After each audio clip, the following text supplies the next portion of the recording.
everything is a negotiation, whether you're negotiating salary, whether you're negotiating contracts, or whether you're negotiating food from different food vendors. It's your responsibility to know the ins and outs of negotiation and make sure you ask for what you want. When you're dealing with vendors in your business, you have to understand that everything is a negotiation. They want your business, and you being the customer, it's really important that you don't forget that relationship, that you're their customer. I would say that when you're negotiating with vendors, I think you need to be very upfront with what you want, be very specific on what you're looking for.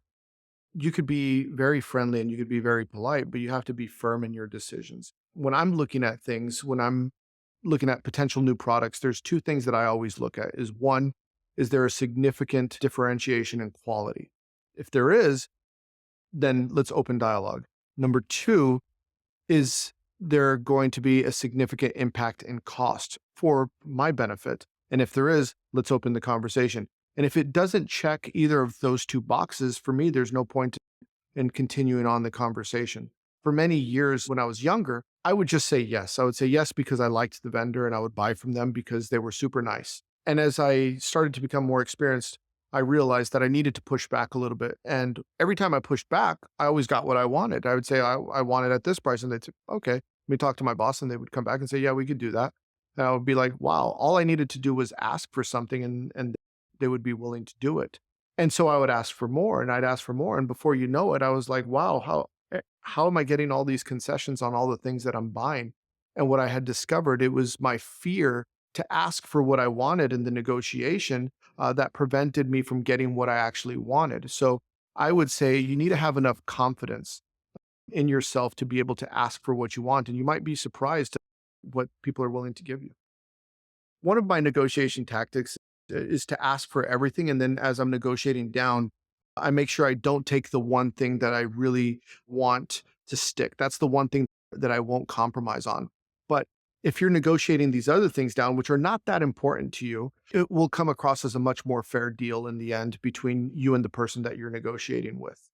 There's multiple vendors that you can choose from, but there's only one customer being you and your business, and they want your business. If they're not willing to give you what you need, then you have to be okay with saying no, and I'll stick with who I'm currently buying from.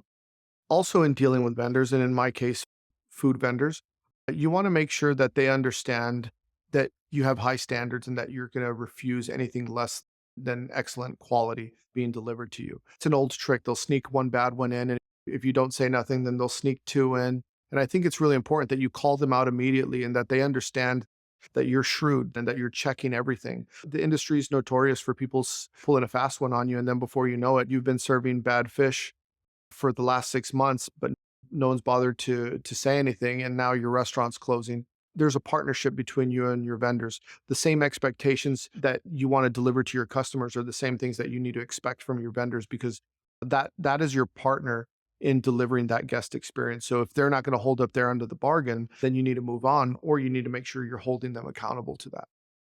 Sometimes there comes a point where you have to fire your vendors, much like sometimes you have to fire a bad employee. That has to be a direct conversation for their sake as well. If you're going to get rid of a particular vendor, you need to sit them down and say, I'm moving on and this is why, and these are the reasons, and I'm going to go to over here. Call me when you could correct those things and then give them the opportunity to win your business back. It's a difficult situation sometimes to address these issues, but if you don't, you have to understand that the only people that you're hurting by not addressing that is your business and your employees. So it is your responsibility as the leader, it is your duty to make sure that if you're dealing with a vendor that's not performing, you deal with it the same way you'd be dealing with an employee that's not performing.